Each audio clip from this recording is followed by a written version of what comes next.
My parents tried to steal the house my brother gave me. So I cut them off and took back control of my life, and then, my name is Eric, and I'm 28 years old. A few months ago, my life took a turn I never could have predicted. It started with a simple dinner invitation from my older brother Martin, who's 34 and the family's golden child.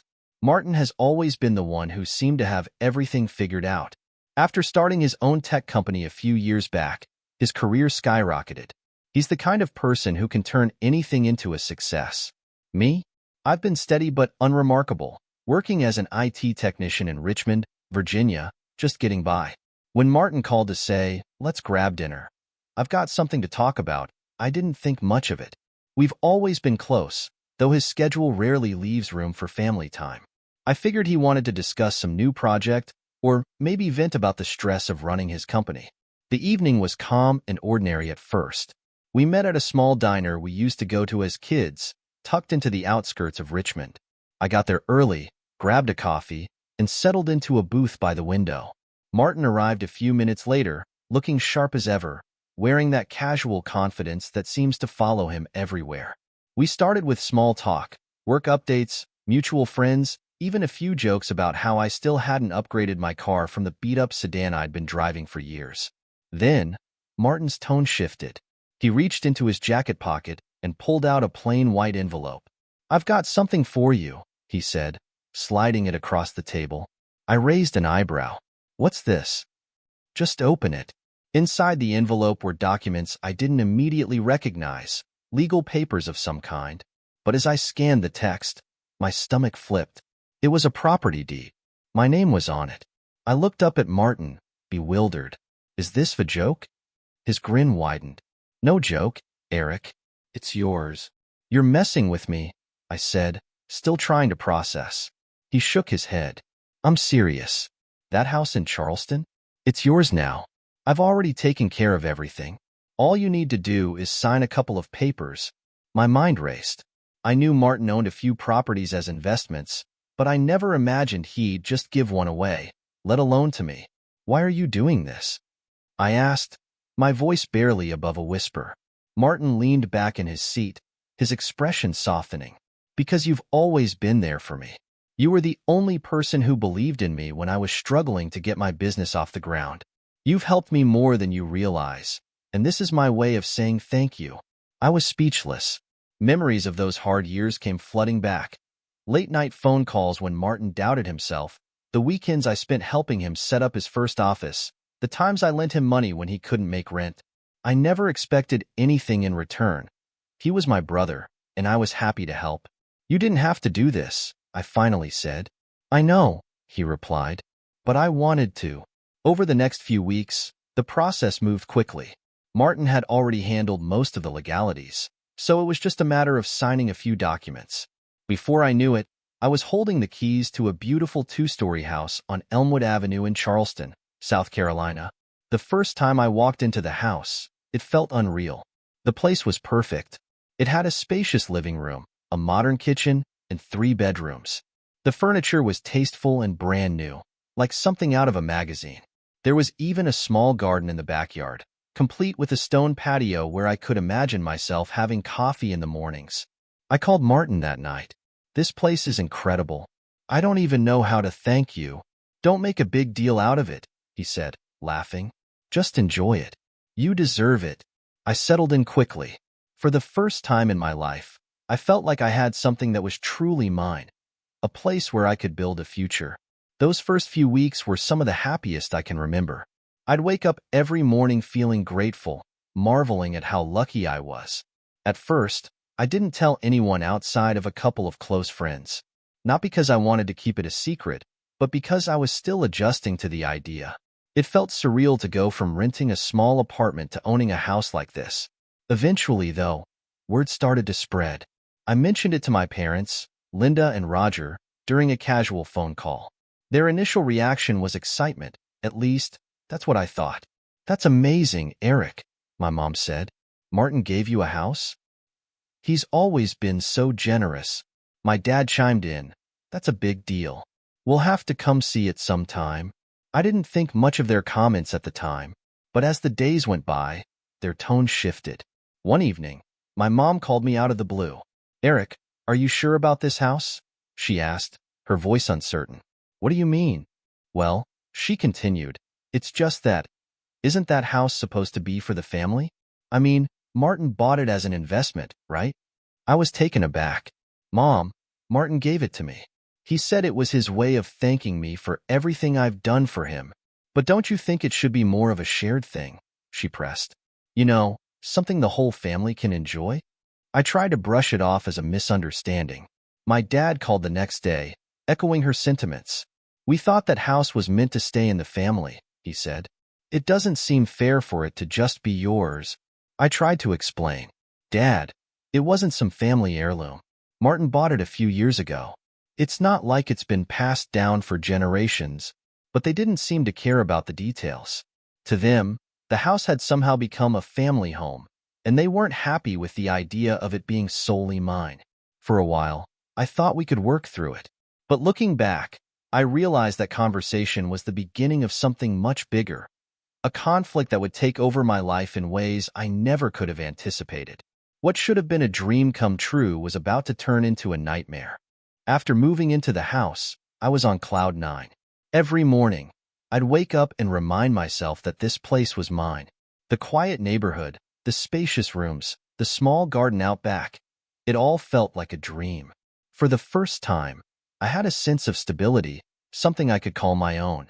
I threw myself into making the house feel like home. I didn't want to change much since Martin had already furnished it beautifully, but I added a few personal touches here and there. A couple of framed pictures, a new set of curtains in the living room, and a small herb garden on the kitchen windowsill. It didn't take long before the place felt like a reflection of me. During this time, I kept in touch with Martin. He'd call every week to check in, and each time, I'd thank him again for the house. He always brushed it off, telling me to stop making a big deal about it. But it was a big deal to me. Martin had given me a fresh start, and I was determined to make the most of it. Things with my parents, however, started to get complicated. It began subtly. My mom called a few days after that initial conversation where she'd brought up the idea of the house being a family home. At first, the call seemed casual, just her usual check-in. Then she dropped it again. Eric, have you thought any more about what I said? About the house being something for all of us? I sighed. Mom, it's not a family house. Martin gave it to me, and it's mine now. He was very clear about that. I know, she replied, her tone almost apologetic. It's just, it feels like it should be something we all can share. You know, for holidays or special occasions. Wouldn't that be nice? Mom, I said firmly, you're welcome to visit whenever you want. But this is my home. It's not a vacation house for the family. She didn't push further that time, but I could tell she wasn't satisfied with my answer. A week later, my dad called. Hey, Eric, he said, his voice casual at first. Your mom's been talking about the house a lot. I think she's just feeling a little left out. You know how she is. I get that, I said, trying to keep my tone calm. But, Dad, this house isn't about leaving anyone out. It's a gift from Martin, and I don't think it's fair to treat it like it belongs to everyone. There was a pause before he responded. I hear you, son, but family is family. Sometimes it's not about what's fair, it's about what's right. That comment stuck with me. I didn't like the implication, but I didn't want to argue. I figured they'd eventually let it go once they saw I wasn't budging. For a while, things were quiet. Then, without warning, my parents showed up at the house one Saturday morning. I opened the door to find my mom holding a tray of homemade cookies and my dad standing behind her with a box of decor items. Surprise, Mom said cheerfully. We thought we'd come by and help you settle in. It caught me off guard. I hadn't invited them, and they hadn't called ahead to let me know they were coming. But I didn't want to seem ungrateful, so I let them in. While my mom busied herself in the kitchen, my dad wandered into the living room and started looking around. This place has great potential, he said, nodding approvingly. But the furniture layout isn't quite right. You need to open it up more. Before I could respond, he started moving the couch. Dad, what are you doing? I asked, my voice sharper than I intended.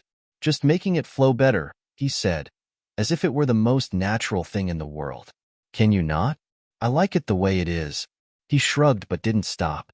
Frustrated, I turned to my mom for backup, only to find her reorganizing the pantry. Mom, seriously? I said, exasperated. What? She replied, feigning innocence. I'm just helping. That day set the tone for what was to come.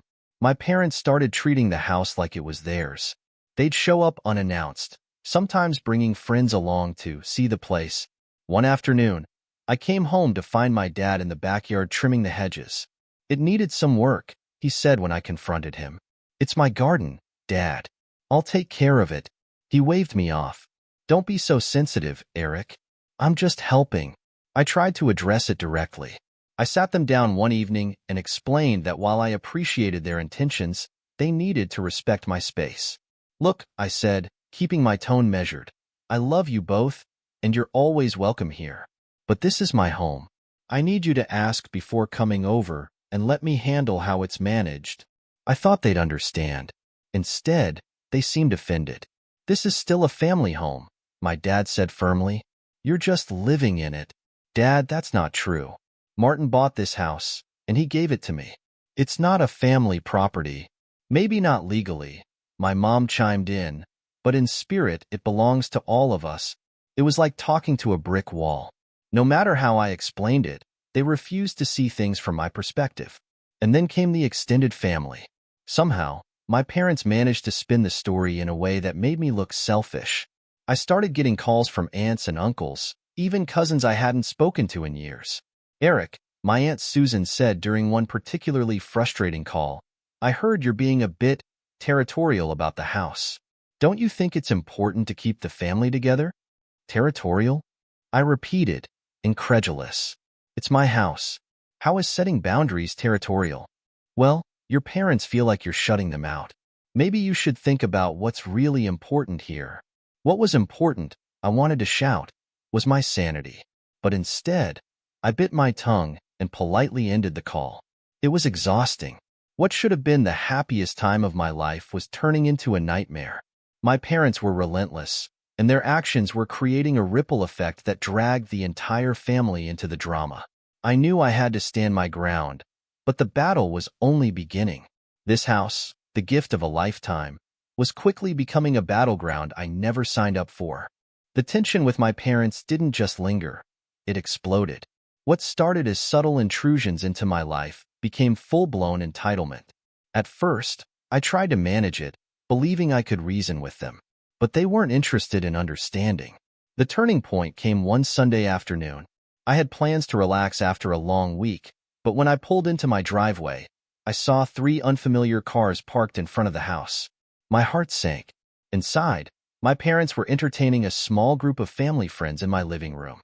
Mom had set out coffee and pastries on my dining table, while Dad was regaling the guests with a story I'd heard him tell a dozen times. What's going on? I asked, trying to keep my voice steady. Oh, Eric, Mom said, beaming as if this were perfectly normal. We thought it would be nice to show everyone the house. Isn't it such a lovely space for gatherings? I looked at her, dumbfounded. You didn't think to ask me first? We didn't think you'd mind, Dad said dismissively. It's a family home, after all. There it was again. Family home. They said it like a mantra, a justification for anything they wanted to do.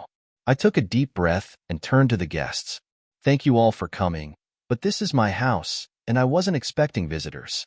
I'd appreciate it if you could wrap things up soon. Mom looked mortified. Eric, you're embarrassing us, she hissed. I'm not the one who invited people over without permission, I replied, my voice sharper than I intended. The guests left shortly after, and as soon as the door closed, my parents let loose. How could you be so rude? Mom said, tears welling in her eyes.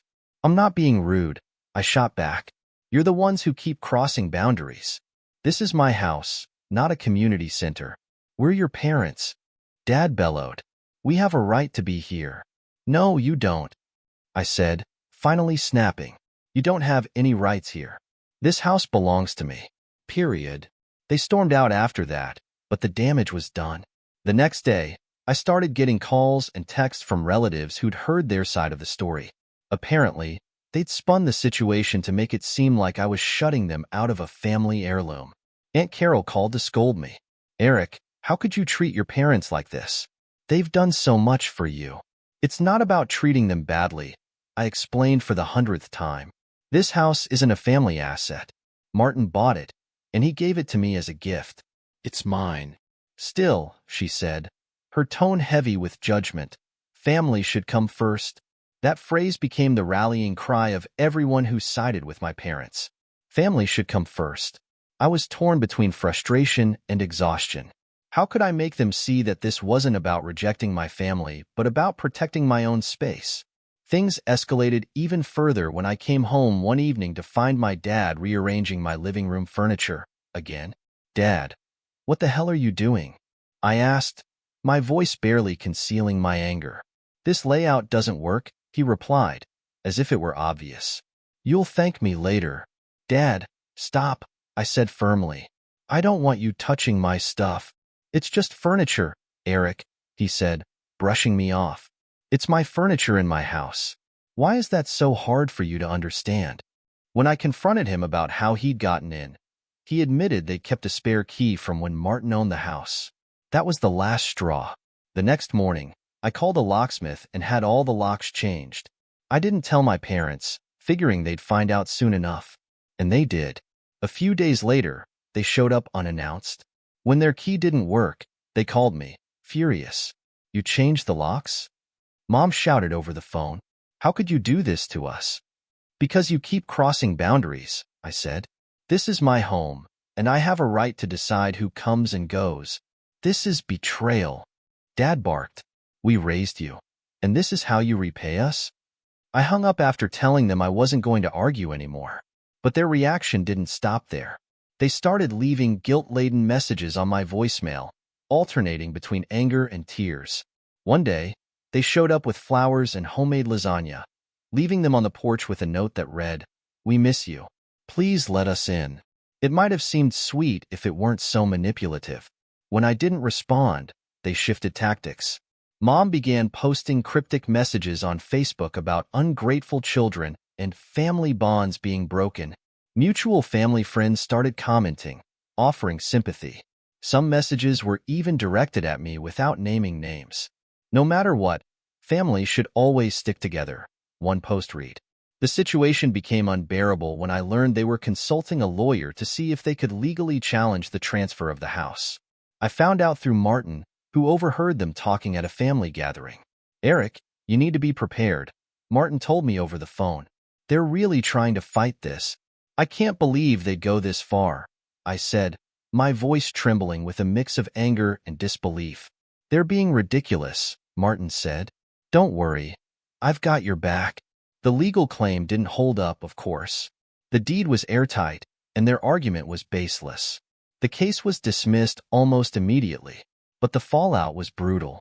Word spread among the family, and while some relatives started siding with me after learning the truth, others doubled down. One cousin even called to tell me I was tearing the family apart. This wouldn't be happening if you just let them have access to the house, she said, as if the solution were that simple. I felt like I was caught in a storm with no way out. My parents weren't just refusing to respect my boundaries. They were actively trying to undermine me at every turn. Martin stepped in again, meeting with them to try to talk sense into them. But when he told them to back off, they accused him of turning against the family. This isn't about loyalty, he told them. This is about respecting Eric's rights. You're out of line. They didn't take it well. Mom cried, accusing him of abandoning them, while Dad fumed about how we were both ungrateful.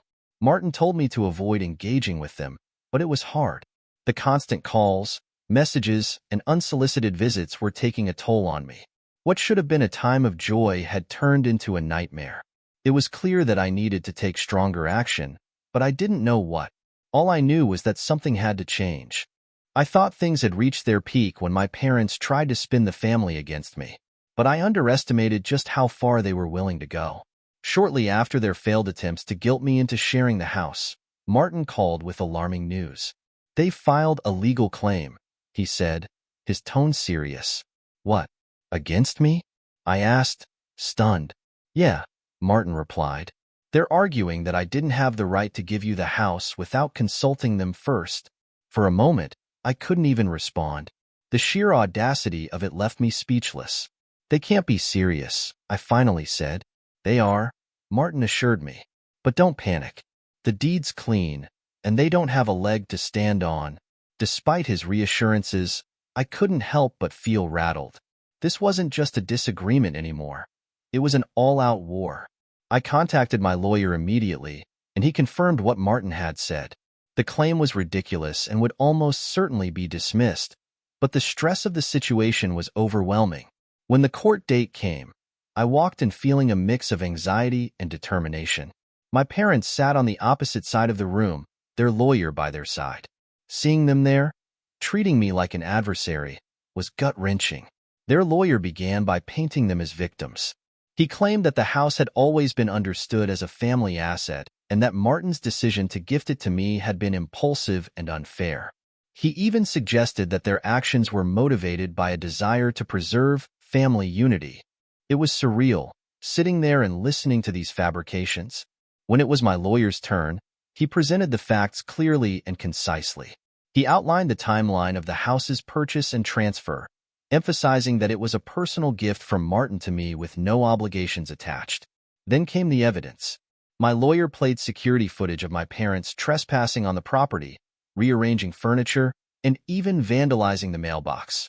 The footage of my dad smashing the mailbox with a bat was particularly damning. Martin also testified.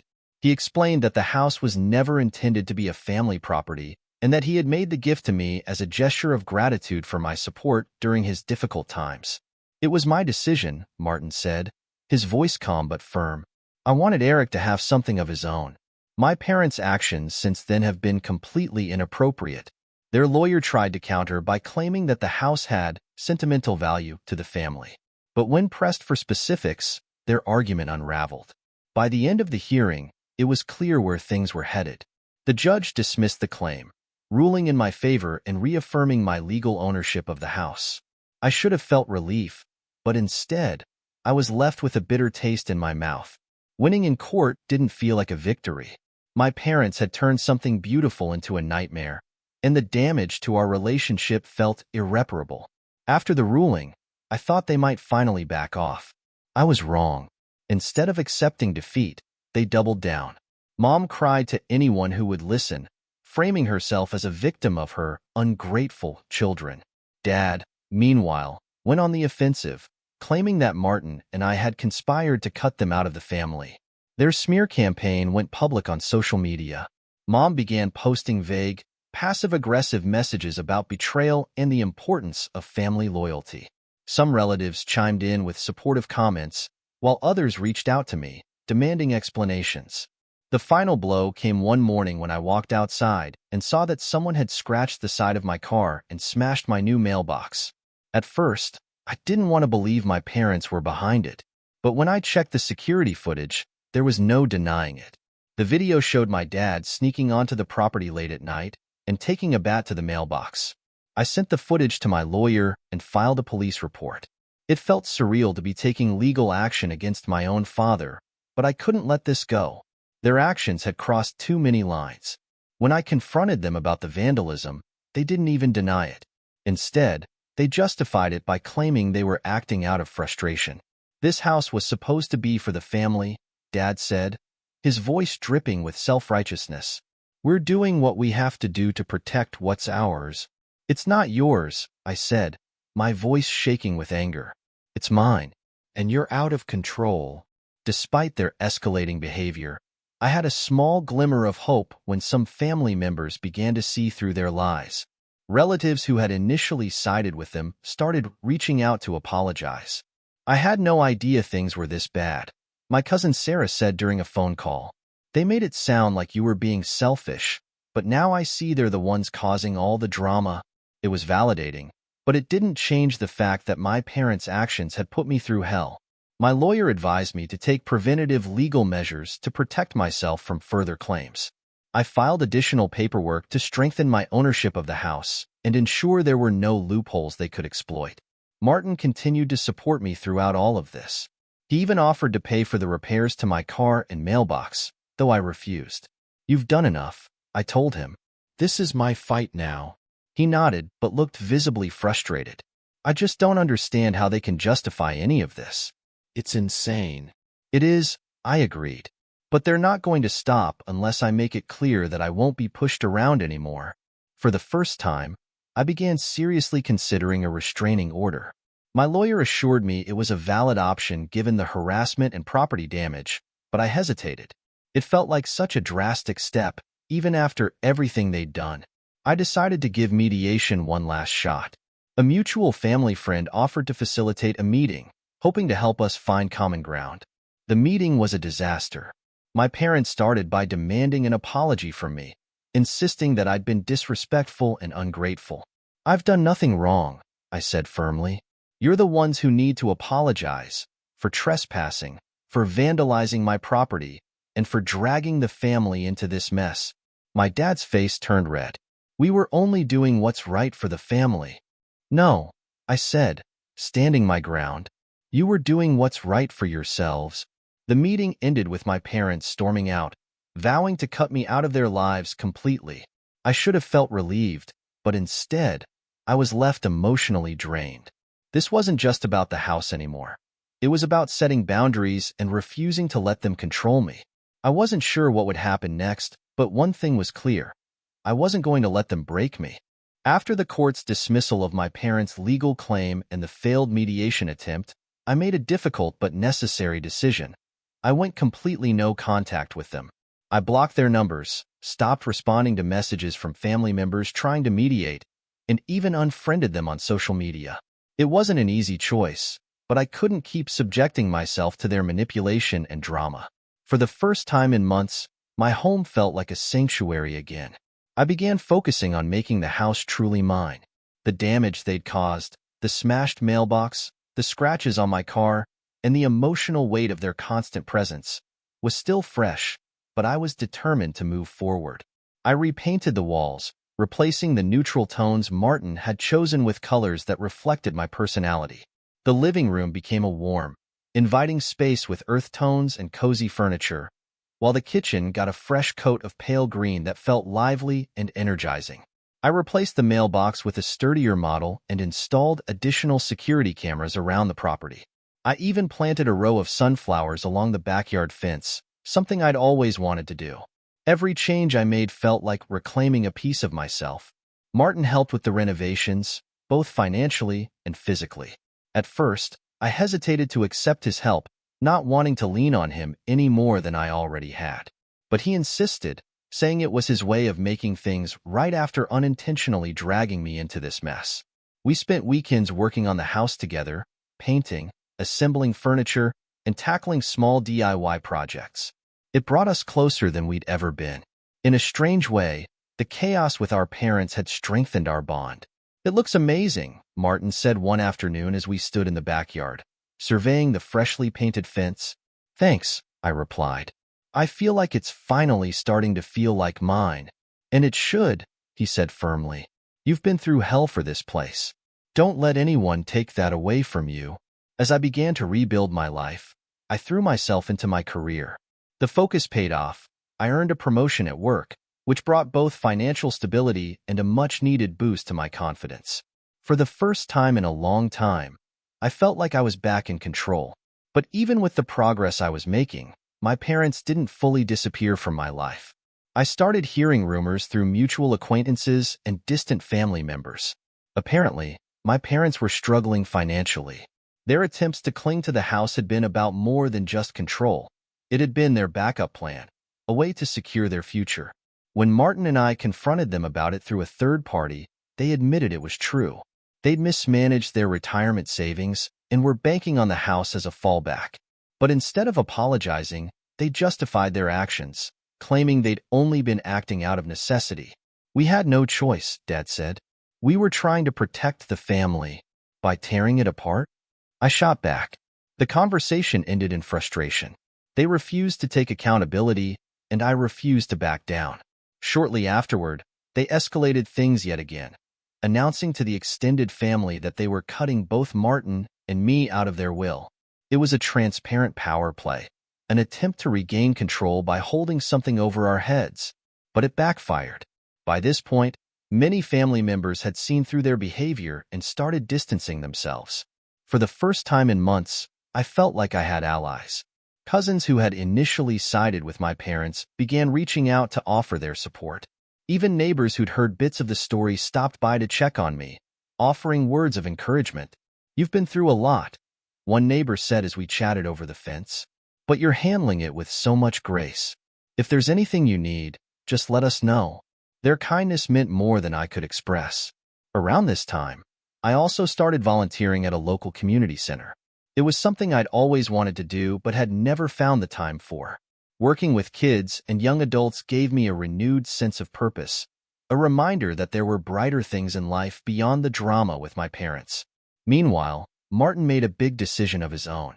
One evening, as we were putting the finishing touches on a bookshelf in the living room, he told me he was moving abroad. "I need a fresh start," he said. "This family stuff has drained me, and I just want to get away from it all." I understood his reasons, but his announcement hit me harder than I expected. "I'll miss you," I said. "I'll miss you too," he replied. "But you've got this, Eric. You're stronger than you think." With Martin gone, I became the sole focus of my parents' lingering bitterness. They continued their passive-aggressive social media posts, hinting at regret but refusing to apologize directly. I heard through the grapevine that my mom had broken down at a family dinner, saying she missed how things used to be. But when asked if she'd consider apologizing, she changed the subject.